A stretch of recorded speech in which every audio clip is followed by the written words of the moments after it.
हरे Krishna. Hello friends, स्वागत है आप सभी का फिर से हमारे यूट्यूब चैनल नर्सिंग अधिकारी पे। फ्रेंड्स, बहुत सारे ऐसे कैंडिडेट्स हैं जिन्होंने 2 बार 3 बार 4 बार नॉर्थ सेट का अटेम्प्ट दिया है। साथ ही साथ नेशनल इंस्टीट्यूट जो हैं जैसे कि पीजीआई हो गया, जिपमर हो गया, निमांस हो गया, इनके भी बहुत सारे अटेम्प्ट दिए हैं पर वो लगातार असफल हो रहे हैं। देखिए फ्रेंड्स, इन सभी इंस्टीट्यूशंस के लिए और नॉर्थ सेट के लिए जो सबसे इंपॉर्टेंट जो बुक होती है वो होती है हमारी एनक्लेक्स आर.एन. सॉन्डर्स। देखिए फ्रेंड्स, ये बहुत ही इंपॉर्टेंट बुक है, बहुत ही स्टैंडर्ड बुक है और एक रेफरेंस बुक के तौर पे हम इसको फॉलो करते हैं। तो इस रेफरेंस बुक को पढ़ते टाइम पे बहुत सारी हमारे को चीजें ध्यान में रखनी होती है, क्योंकि यही एक बुक है और इसी बुक को अगर मान लीजिए हम गलत तरीके से पढ़ते हैं तो हमारे असफल होने के चांसेस बहुत ज्यादा बढ़ जाते हैं। तो देखिए फ्रेंड्स, इस इंपॉर्टेंट बुक को कितने इंपॉर्टेंट तरीके से हमारे को पढ़ना है इस वीडियो में आज हम वही डिस्कस करने वाले हैं। तो फ्रेंड्स, इस वीडियो के अंत तक बने रहिएगा और किसी भी टिप को इस वीडियो के अंदर मिस मत करना। वीडियो के अंत तक बने रहिएगा। अगर आपको हमारा ये वीडियो पसंद आता है, वीडियो को लाइक करिएगा, चैनल को सब्सक्राइब करिएगा और अपने कलीग्स और एक्सपीरियंस तक इस वीडियो को जरूर फॉरवर्ड करिएगा। तो फ्रेंड्स, शुरू करते हैं टिप नंबर 1 की तरफ। देखिए फ्रेंड्स, इस बुक के अंदर जो टिप नंबर 1 वो है कि इस बुक को जब भी हम स्टार्ट करते हैं, जब भी हम पढ़ना शुरू करते हैं तो इस बुक का एक बहुत ही इंपॉर्टेंट चैप्टर है जिसे पढ़े बिना इस बुक को हमें नहीं पढ़ना चाहिए। और उस बुक के इस चैप्टर का क्या नाम है? Test taking strategy. तो ये है हमारा टेस्ट टेकिंग स्ट्रेटजी चैप्टर। देखिए फ्रेंड्स, इस टेस्ट टेकिंग स्ट्रेटजी चैप्टर के अंदर कैसी चीजें हमारे को याद रखनी है, कौन सी चीजें बहुत इंपॉर्टेंट है और कौन सी चीजें क्या इंडिकेट करती है, वो इस चैप्टर में पूरा दिया गया है। तो हम देखिए चलते हैं। देखिए, अगर मान लीजिए इस बुक के अंदर हम देखेंगे कि जैसे कि इसके एक छोटा सा बॉक्स दिया हुआ है कि common strategic words that indicate need to prioritize. मतलब क्वेश्चन में अगर मान लीजिए ये वर्ड्स आ जाते हैं तो हमारे को ये सोचना है कि वो प्रायोरिटी नर्सिंग से रिलेटेड क्वेश्चन है।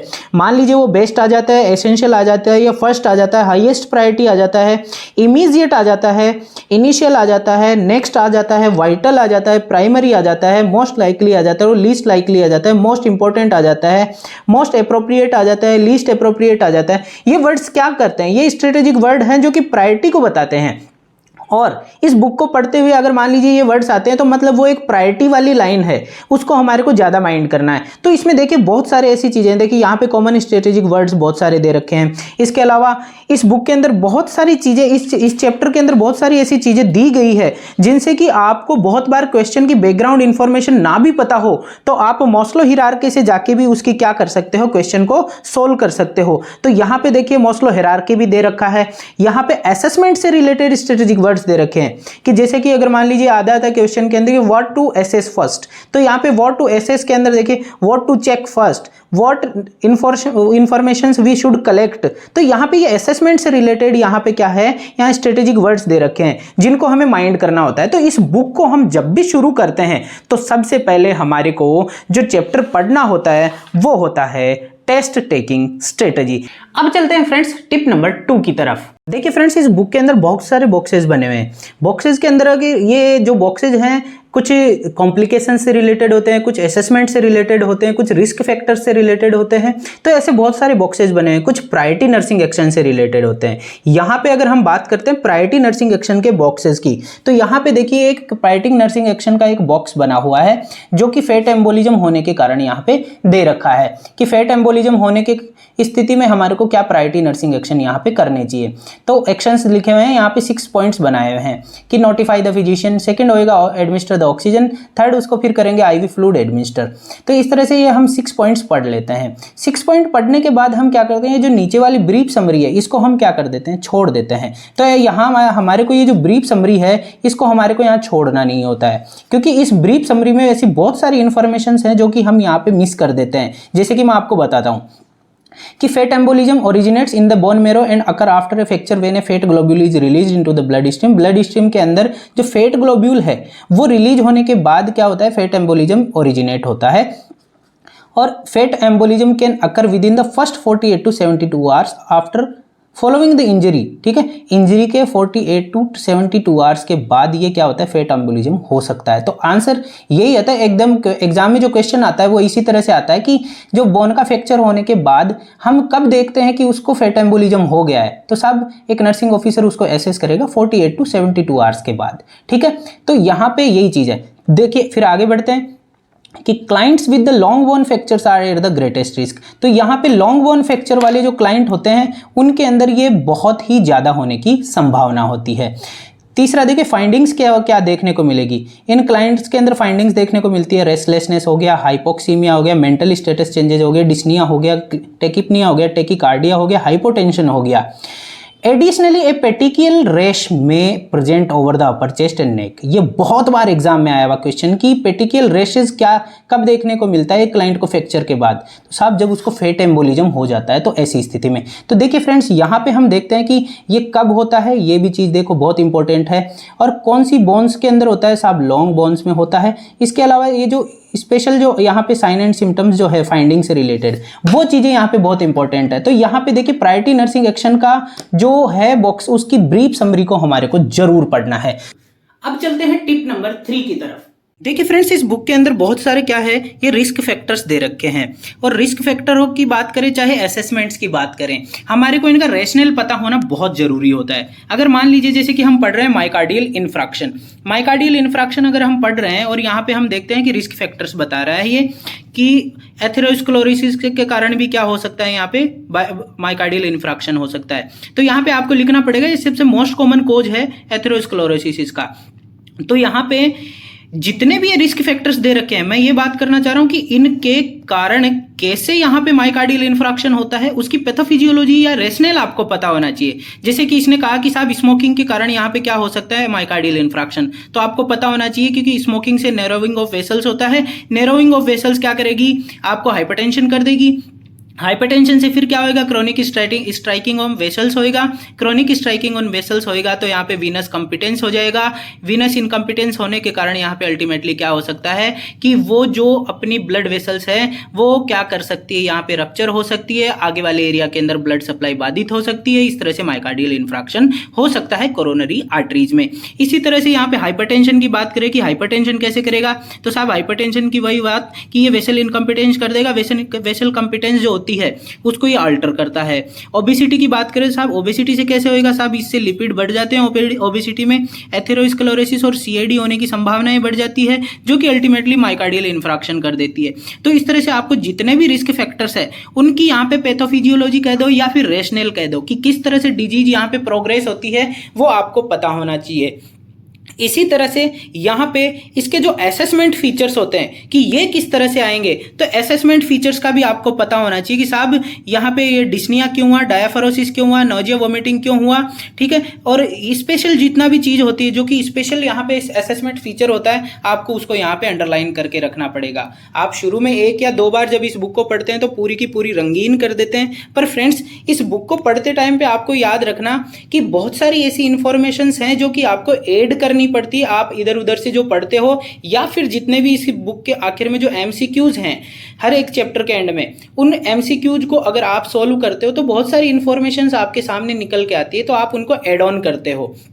तो जो एड ऑन करते हो इन्फॉर्मेशन उसके लिए इस बुक की बहुत बुरी हालत हो जाती है। इसके लिए इस बुक के अंदर आपको देखिए जो स्टिकी नोट्स आते हैं, इस तरह के स्टिकी नोट्स हैं वो आपको चिपकाने पड़ते हैं, ठीक है। जैसे कि मैंने यहाँ पे लगाया है कि जो एडिशनल इन्फॉर्मेशन आपको मिली तो इस तरह के स्टिकी नोट्स आपके पास होने चाहिए। हो सकता है कि आपको बहुत बड़ी इन्फॉर्मेशन यहाँ पे एडअप करनी हो तो इस तरह से यहाँ पे एक पूरा A4 पेपर भी आप इस तरह से यहाँ पे चिपका सकते हैं, ताकि आपको सारी की सारी इन्फॉर्मेशन और रिलेटेड डिजीज की जितनी इन्फॉर्मेशन है वो आपको एक ही जगह पे मिल जाए, बार बार किसी प्रकार की अदर रेफरेंस बुक्स को आपको रेफर करना ना पड़े, ठीक है। तो देखिए मैंने यहाँ पे बहुत सारे स्टिकी नोट्स और बहुत सारे पेजेस यहाँ पे इन बुक्स के अंदर चिपकाए हुए हैं और बहुत जगह की बहुत कमी लगती है इस बुक के अंदर आपको जब आप पढ़ने लगते हैं। शुरू शुरू में आपको लगता है कि ये बुक, इसकी बुक की एवरी लाइन इन्फॉर्मेशन यहाँ पे बहुत इंपॉर्टेंट है, तो यहाँ पे हर एक लाइन शुरू में इंपॉर्टेंट लगेगी, पर सेकंड थर्ड अटेम्प्ट में आपको पता लगने लग जाएगा कि उससे रिलेटेड जितने भी आपके जो रेशनल्स हैं वो कवर होने लग जाते हैं। तो धीरे धीरे आपको पता लग जाता है कि इस बुक के अंदर से क्वेश्चन कहाँ आते हैं और एग्जाम में हमने कहाँ गलतियाँ करी है। तो मैं यही करता हूँ कि आपको यही कहूँगा कि इसमें बहुत सारी चीज़ें एडअप करते जाइएगा। जैसे मैंने देखिए इस तरह से यहाँ पे ऐड किया है। और कंपैरेटिव स्टडी का जहाँ पे भी ऑप्शन मिलता है आप कंपैरेटिव स्टडी कीजिए। देखिए कि जहाँ जैसे कि अगर यहाँ बात करते हैं कि कार्डियोवर्जन, डेफिब्रिलेशन और यहाँ पे आईसीडी, ये तीनों के अंदर देखो कितना कितना जूल एनर्जी यूज किया जाता है, उन तीनों का मैंने कंपैरेटिव स्टडी यहाँ पे लिख दिया है। ठीक है, तो ये एक बहुत इंपॉर्टेंट चीज़ है, आपको जहाँ जहाँ कंपैरेटिव स्टडी का ऑप्शन मिलता है वहाँ वहाँ आप ऐसी चीज़ें एडअप करते जाइए। स्टिकी नोट्स ऐड कर दीजिए, पेपर्स ऐड कर दीजिए, पर इन्फॉर्मेशन को आप गैदर जरूर करिएगा, इकट्ठी जरूर करिएगा, ताकि आप नेक्स्ट राउंड में, हो सकता है अगर आपको उस राउंड में आप उस इंफॉर्मेशन को पढ़ नहीं पाए, अच्छे से रिवाइज नहीं कर पाए, पर आपने लिख दी, तो नेक्स्ट राउंड में आप क्या करोगे, उस इंफॉर्मेशन को पूरी को पढ़ोगे, पूरा का पूरा आपका जो थेसिस है वो क्लियर होएगा दिमाग के अंदर, जो आप एक तरह के हाइपोथेसिस बनाते हो वो क्लियर हो जाएगा। ठीक है, तो आपको मैं यही कहूँगा कि बहुत सारी चीज़ें हैं, इन्फॉर्मेशन एड ऑन करनी पड़ेगी, इसके लिए आपको स्टिकी नोट्स की भी जरूरत पड़ती है। आप जितने भी असेसमेंट फीचर्स होते हैं, जितने भी रिस्क फैक्टर्स होते हैं, उनकी आपको रेशनल पता होनी चाहिए, पैथोफिजियोलॉजी पता होनी चाहिए कि ये किस तरह से ये चीज़ हुई है। जैसा कि मैंने आपको इसमें बताया कि साहब स्मोकिंग से एमआई कैसे होता है, हाइपरटेंशन से एमआई कैसे हो सकता है, ओबेसिटी से कैसे हो सकता है, तो आपकी उसकी जो रिलेटेड यहाँ पे जो उसकी पैथोफिजियोलॉजी या रेशनल है वो आपको पता होना चाहिए। अब चलते हैं टिप नंबर 4 की तरफ। फ्रेंड्स, हम जब इस बुक को पढ़ते हैं तो यहाँ पे बहुत सारे यहाँ पे पिरामिड्स बने हुए हैं। देखिए साइड के अंदर पिरामिड्स बने हुए हैं, ट्राइंगल्स। ठीक है, ये पिरामिड्स ये कहते हैं कि इन लाइंस में से क्वेश्चन बहुत बार आए हैं और आने की बहुत ज्यादा संभावना होती है, बहुत ही इंपॉर्टेंट लाइंस है। तो इन ट्राइंगल्स को और इन पिरामिड्स वाली लाइंस को हम क्या करते हैं, बहुत ही सीरियसली इनको हम लेते हैं, पढ़ते हैं, और हो सके तो किसी शॉर्ट नोट बुक को अगर हम साथ के साथ लिखे जा रहे हैं तो उनमें इनको बहुत इंपॉर्टेंटली लिखना ही लिखना है। साथ ही साथ इन ट्राइंगल्स के साथ, इन पिरामिड्स के साथ कुछ क्वेश्चन वाली लाइंस भी दे रखी है। ठीक है, ये जो क्वेश्चन वाली लाइन है ये तो हर बार एग्जाम के अंदर पूछी जाती है। जैसे कि यहां पे ये क्वेश्चन वाली लाइन है कि always suspect spinal cord injury when trauma occurs until the injury is rule out. जब भी किसी को इंजरी या फ्रैक्चर हुआ है तो आप उसको मान के चले कि उसको क्या हुआ है, स्पाइनल कॉर्ड इंजरी। जब तक कि ये पता नहीं लग जाता है कि हुई है कि नहीं हुई है, तब तक आपको एज ए स्पाइनल इंजरी ही उस क्लाइंट को क्या करना है, डील करना है।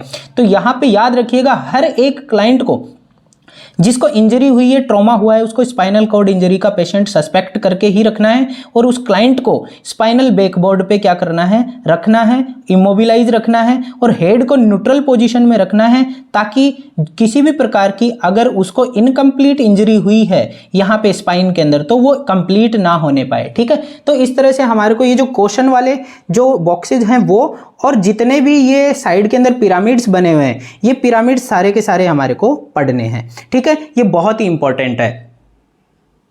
अब चलते हैं टिप नंबर 5 की तरफ। देखिए फ्रेंड्स, इस जब भी हम क्वेश्चन जो भी चैप्टर है उसको कंप्लीट कर लेते हैं तो उसके लास्ट में कुछ मल्टीपल चॉइस क्वेश्चंस है, जिनको प्रैक्टिस क्वेश्चन के नाम से इसमें लिखा हुआ है बुक के अंदर। देखिए फ्रेंड्स, जब हम ये क्वेश्चन करते हैं तो हमने चैप्टर पढ़ने के बाद ये किए हैं, तो हो सकता है हम इनको सारों को सही कर दें, परंतु अगर मान लीजिए सारे के सारे क्वेश्चन अगर हमने सही सोल्व कर दिए हैं तो भी हमने इन क्वेश्चन के जो एंड के अंदर इनका आंसर्स है और उसका जो रेशनल है उसको जरूर पढ़ना है। क्योंकि हो सकता है हमने जिस रेशनल को लगा के उनको सोल्व किया हो, पर एक जो प्रॉपर क्लियर जो रेशनल होता है वो क्वेश्चन के एंड के अंदर आंसर्स के पोर्शन के अंदर आपको देखने को जरूर मिल जाएगा। इसलिए हमारे को रेशनल पढ़ना ही पढ़ना है। और बाय द वे, अगर हमारे से ये क्वेश्चन का आंसर गलत हुआ है तो हमारे को इसके अंदर टेस्ट टेकिंग स्ट्रेटेजी और इसका जो रिव्यू पॉइंट होता है कि हमारे को पढ़ना क्या है, अगर मान लीजिए हमने क्वेश्चन गलत किया है तो रिव्यू क्या करना है वो भी इसके अंदर लिखा है कि कंटेंट एरिया हमारे को ये एरिया पढ़ना है। ठीक है, और क्लाइंट की नीड क्या है वो, और अपना जो कॉग्निटिव एबिलिटी है वो भी हमारे को चेक करने का पता लगता है कि हमने एनालिसिस अच्छे से नहीं किया है इस क्वेश्चन को। तो यहाँ पे एनालिसिस में प्रॉब्लम हुई है, इवेल्युएशन में प्रॉब्लम हुई है, जो भी होता है हमारे को पता चल जाता है। ठीक है, तो हमारे को यहाँ पे इस बुक को जब पढ़ते हैं, क्वेश्चंस को जब सॉल्व करते हैं, तो हमारे को यहाँ पे उसका रेशनल पढ़ना ही पढ़ना है। और क्योंकि उस रेशनल के साथ हमारे के 4 क्वेश्चन और साथ के साथ कवर हो जाते हैं और बहुत सारी एड ऑन इन्फॉर्मेशन हमारे को मिलती है, इसलिए हमारे को उस क्वेश्चन का रेशनल छोड़ना नहीं है। साथ ही साथ उसका जो और इन्फॉर्मेशन है वो भी हमारे को पढ़ना है। कौन सा रिव्यू हमारे को टॉपिक करना है वो भी इसमें लिखा रहता है, तो हमारे को यहाँ पे रेशनल को जरूर पढ़ना है।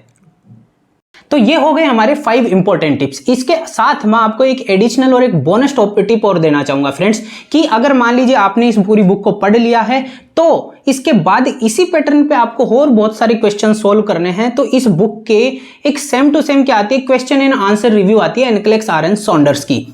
जिसमें 1500 क्वेश्चन है। आप उस क्वेश्चन को उस बुक के क्वेश्चंस को सॉल्व करना शुरू करिए। आपके पास ऐसी इंफॉर्मेशन आपके पास आएगी कि नॉर्सेट क्या, आप सीधे के सीधे NCLEX RNB with in 2-3 months में आप क्या कर सकते हैं, क्रैक कर सकते हैं। तो फ्रेंड्स मैं यही कहूंगा कि अगर जब आपकी ये बुक पूरी हो जाती है तो आप एमसीक्यू सॉल्व करने के लिए, स्पेशली नॉर्सेट के लिए, आप क्या करें, उस क्वेश्चन एंड आंसर रिव्यू वाली बुक को जरूर लें, क्योंकि उस बुक में से बहुत सारे ऐसे सीधे क्वेश्चन हैं जो लास्ट नॉर्सेट्स के अंदर देखने को मिले हैं, जिनको अभी तक बहुत कोचिंग वाले और बहुत ही स्टूडेंट्स अभी तक समझ ही नहीं पाए कि ये क्वेश्चन आए कहां से थे। जैसे कि अभी रिसेंटली बात करी जाए कि केस सिनेरियो बेस्ड क्वेश्चंस डालने लग गए हैं नॉर्सेट में। केस सिनेरियो बेस्ड क्वेश्चन डालने का सबसे बड़ा रीजन ही वही बुक है, क्योंकि उस बुक के अंदर केस सिनेरियो बेस्ड क्वेश्चन ही ज्यादा देखने को मिलते हैं। तो आप क्वेश्चन एंड आंसर रिव्यू वाली जो सॉन्डर्स की बुक है, आप उसको जरूर सॉल्व करिएगा। उसमें 1500 क्वेश्चन हैं जो कि क्लाइंट की नीड के आधार पर हैं, जैसे कि फिजिकल और फिजियोलॉजिकल नीड्स के हो गए, फिर सेल्फ सिक्योरिटी नीड्स के हो गए, लव एंड बिलोंगिंग्स के हो गए, सेल्फ एस्टीम के हो गए, सेल्फ रियलाइजेशन के हो गए। इस तरह से नीड बेस्ड क्वेश्चन उसके अंदर है। तो आप फ्रेंड्स जब भी इस बुक को पूरी करो तो आप एमसीक्यू वाली जो एनक्लेक्स आरएन सॉन्डर्स है, आप उसको भी, अगर आप जज्बा रखते हो तो आप उसे भी सॉल्व करने की कोशिश करिएगा।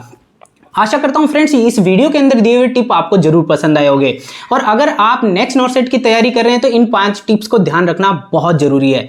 तो फ्रेंड्स आशा करता हूं ये वीडियो आपको जरूर पसंद आया होगा। अगर ये वीडियो आपको पसंद आया है तो आप चैनल को सब्सक्राइब करिएगा, वीडियो को लाइक करिएगा और अपने फ्रेंड्स तक इसको जरूर शेयर करिएगा।